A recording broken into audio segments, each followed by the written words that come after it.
The ANC prepares to restructure its branches in the Western Cape ahead of the upcoming local government elections, but the party is battling to reclaim ground in what has for a while now been a DA stronghold. In the 2016 municipal elections, the ANC secured 26.83% of the provincial vote. But in 2021, that figure had dropped to just 20.92%. Now, with its influence slipping further, the ruling party is under pressure to rebuild its base and convince voters it can still be trusted to deliver. Let's bring in ANC Provincial Secretary Neville Delport. Neville, good morning. Welcome to the program. Appreciate your time. We shared the number there. It's quite a task the ANC has in the Western Cape, given that steady decline, 26.8% 2016, 20.9% in 2021's municipal elections. How key is this province to the party's growth in this particular context right now? Good morning to you and your viewers. Obviously, this province is very important to the African National Congress. It's obviously the base of the DA for the last, say, 20 years. And the ANC did not very good in from 2009 up to 2021. In the last 12 years, we dropped about from 640,000 voters to just over 340,000 voters in 2021. We were elected in June 2023 in the most difficult time in the ANC, and we had to compile a provincial election team across the province to make sure that we stabilize the situation. So some of the names, and I'd love for you to confirm whether this is indeed the case. I understand it to just be reports and speculation right now, but former Public Enterprises Minister Lynn Brown, former US Ambassador Ibrahim Rasool being part of the Brains Trust to strategize how to claw back and win back votes in the Western Cape. Is that true? We don't work on speculations. Indeed, Comrade Rasool is a seasoned leader. He was part of a campaign in the West Coast a few weeks ago. Comrade Lynn attended a session with us, but at the moment they are not part of the strategy. Because the natural question would be, you know, why would you bring back individuals who, well, particularly in the case of Lynn Brown, who has been tainted by the brush of scandal when it comes to the Zondo Commission and Gupta Gates, because you need to, put forward this message of anti-corruption. It needs to be believable. You need to restore public trust, especially in a province, many would argue, where voters are disillusioned, Neville. Yeah, looking back at the history of the Western Cape, you would see we went through difficult times, disbanding PECs, reconfigured them. All this happened, and it weakened our structures across the province. We are in a rebuilding process now. Branches are busy with the foundation courses. We need to prepare our army for 2026. And to make sure that that army is well-oiled and resourced, we need to take them through the whole process of the foundation course to get a better understanding how the ANC operates and the history of the ANC. Okay, so Neville, good morning to you. Why do you think the ANC then deserves to get back in power at this stage when you're only going to revamp yourselves as a power cohort a year before those local government elections? Look, when we were elected, we were at 18.46%.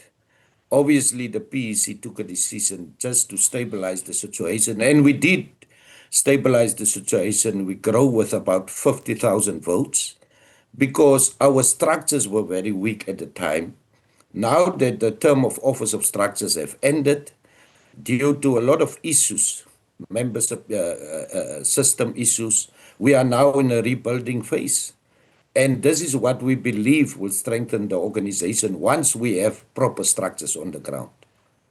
Okay, so if you're only looking to get proper structures on the ground now, what would then be a win for you when it comes to the local government election? Because it's a year out, and it feels like you have to go on a full rollout campaign. And then how do you address the perceptions of corruption, inefficiency that have definitely plagued the image of the ANC? Look, we are faced with 3 conferences that are still coming before the end of December. And most probably we will elect suitable leaders to lead us in those regions.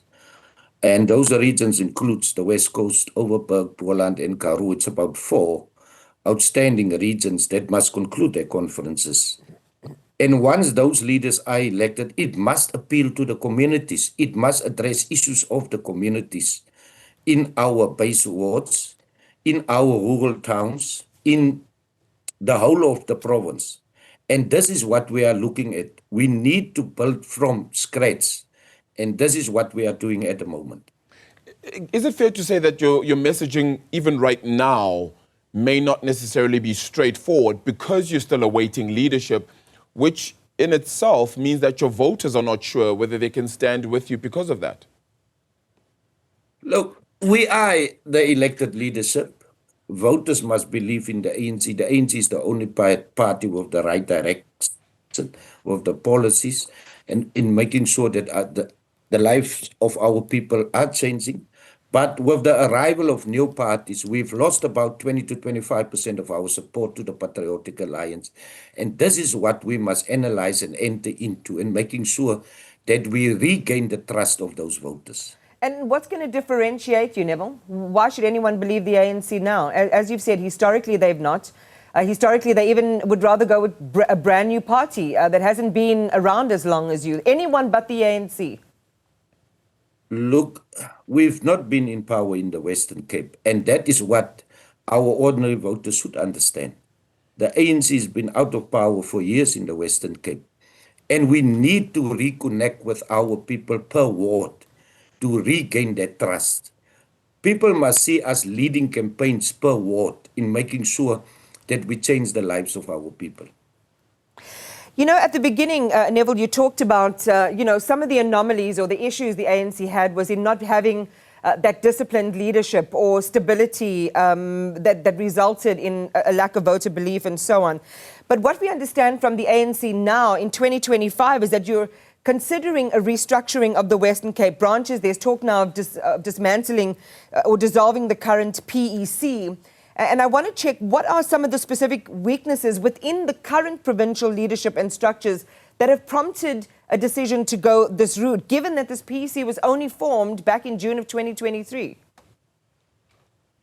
Yeah, obviously we had a visit by the National Working Committee to analyze the strength of the organization across the Western Cape. Obviously the NEC took a decision, and we are still awaiting the decision by the NEC.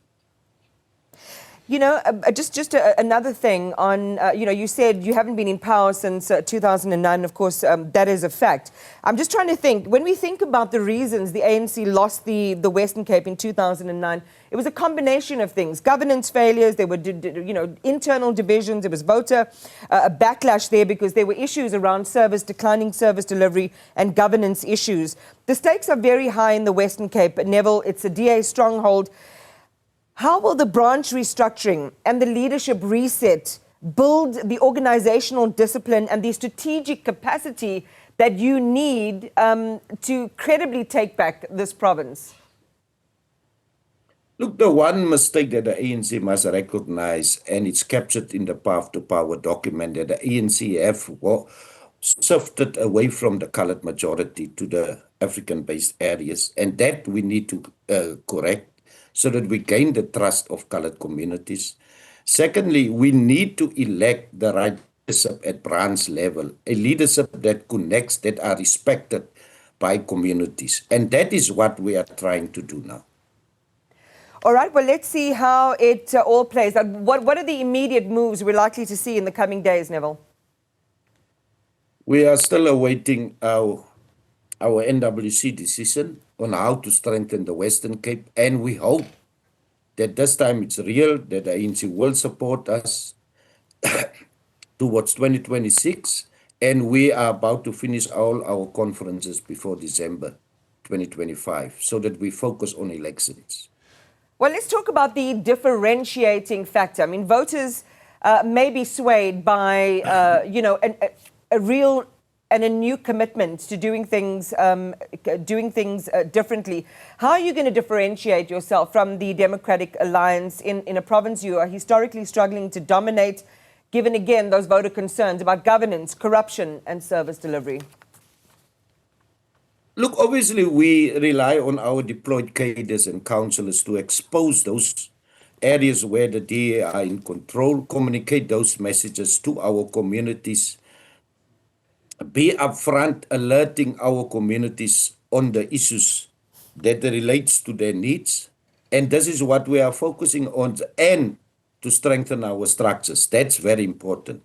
Once we have structures, we can get into this war and defeat the DA where it's possible. And the DA's own polls are showing that they will go under 50% come the next local government elections.